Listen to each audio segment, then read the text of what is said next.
بسم اللہ الرحمن الرحیم۔ سیدنا عمر خطاب رضی اللہ تعالیٰ عنہ فرماتے ہیں کہ نبی کریم صلی اللہ علیہ وسلم نے فرمایا، جو آدمی اس حال میں مرا کہ وہ اللہ تعالیٰ اور آخرت کے دن پر ایمان رکھتا ہو تو اسے کہا جائے گا تو جنت کے جن دروازوں میں سے جانا چاہے تیری لیے 8 دروازے کھلے ہیں، تو داخل ہو جا۔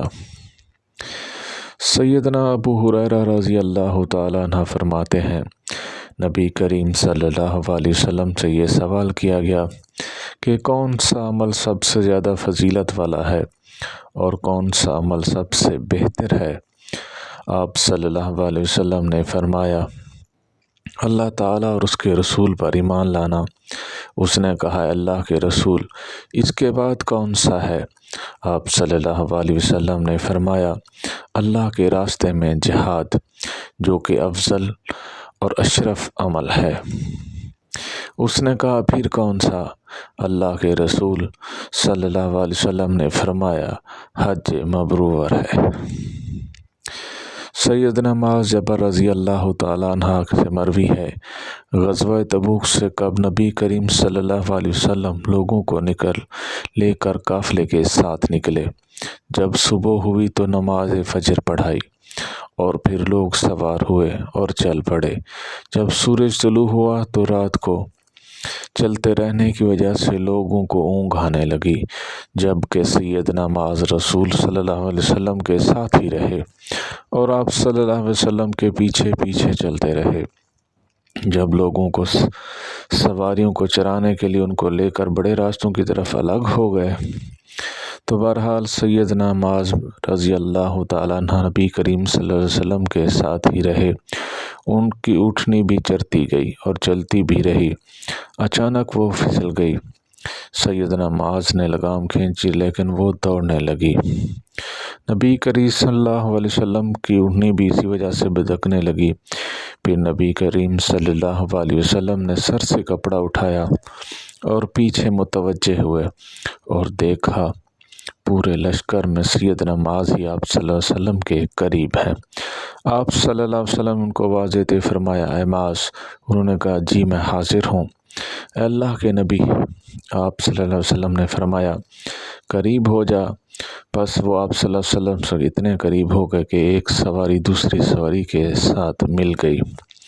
پھر آپ صلی اللہ علیہ وسلم نے فرمایا، میرا یہ خیال تو نہیں تھا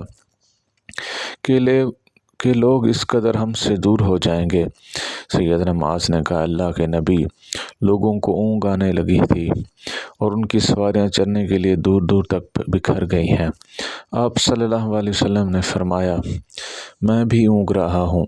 بہرحال جب سیدنا معاذ نے دیکھا کہ نبی کریم صلی اللہ علیہ وسلم ان کے ساتھ خوش ہیں اور ان کے ساتھ خلوت میں ہیں تو انہوں نے کہا، اللہ کے رسول، آپ مجھے ایک ایسی بات پوچھ لینے کی اجازت دیں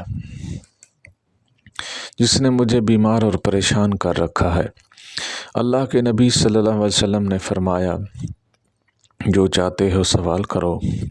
انہوں نے کہا، اللہ کے نبی، آپ مجھے ایسا عمل بتا دیں گے جو مجھے جنت میں داخل کر دے۔ میں آپ سے اس کے علاوہ کسی دوسری چیزوں کے بارے میں سوال نہیں کرتا۔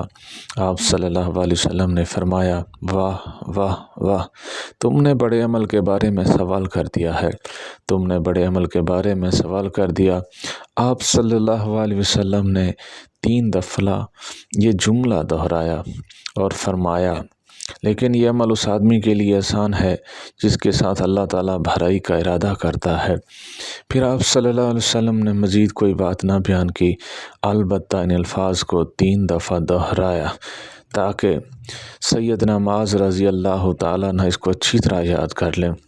آپ صلی اللہ علیہ وسلم نے فرمایا، وہ یہ عمل یہ ہے کہ تم اللہ تعالیٰ اور آخرت کے دن پر ایمان لاؤ، نماز قائم کرو، صرف اللہ تعالیٰ کی عبادت کرو، اس کے سوا کسی کو شریک نہ ٹھہراؤ اور تم اسی سلسلے کو جاری رکھو یہاں تک کہ تم پر موت آ جائے۔ انہوں نے آگے سے کہا، اے اللہ کے نبی، یہ بات دوبارہ ارشاد فرماؤ۔ آپ صلی اللہ علیہ وسلم نے 3 دفعہ دہرائی۔ آپ صلی اللہ علیہ وسلم نے فرمایا، اے معاذ، اگر تم چاہتے ہو اس دین کی اصل اس کی کوہان کی چوٹی کی وضاحت کر دیتا ہوں۔ سیدنا معاذ نے کہا کیوں نہیں، اللہ کے نبی، میرے ماں باپ آپ پر قربان ہوں، آپ مجھے بیان کریں۔ نبی کریم صلی اللہ علیہ وسلم نے فرمایا اس دین کی اصل یہ ہے کہ تم یہ گواہی دو کہ اللہ تعالیٰ معبود برحق ہے، وہ اکیلا ہے، اس کا کوئی شریک نہیں، اور یہ حضرت محمد صلی اللہ علیہ وسلم اس کے بندے اور رسول ہیں، اس کا دین کا سہارا اور ستون ہے، نماز قائم کی جائے اور زکوٰۃ ادا کی جائے، اور اس کی کوہان کی چوٹی جہاد فی سبیل اللہ ہے۔ مجھے یہ حکم دیا گیا ہے کہ میں اللہ تک کے لوگوں تک اس کا قتال کروں، جب اس وقت روانہ ہو جاؤں، نماز قائم کریں، زکوٰۃ ادا کریں اور شہادت دیں کہ اللہ تعالیٰ معبود برحق ہے، وہ یکتا ہے، وہ یگانہ ہے، اس کا کوئی شریک نہیں، اور نبی کریم صلی اللہ علیہ وسلم اس کے بندے اور رسول ہیں۔ اور جب لوگ یہ امور سر انجام دیں، وہ خود بھی بچ جائیں گے اور اپنے خونوں اور مالوں کو بھی بچا لیں گے۔ جس میں چہرے کو متغیر کیا جائے اور قدموں کو خاک آلود کیا جائے، اس بندے کے ترازو کو سب سے بھاری کرنے والا عمل یہ ہے کہ تم اللہ تعالیٰ کے راستے میں جو چھپایا خرچ کرو، یا اللہ کے راستے میں کسی کو سواری نہ دو۔ وآخر دعوانا الحمد للہ رب العالمین۔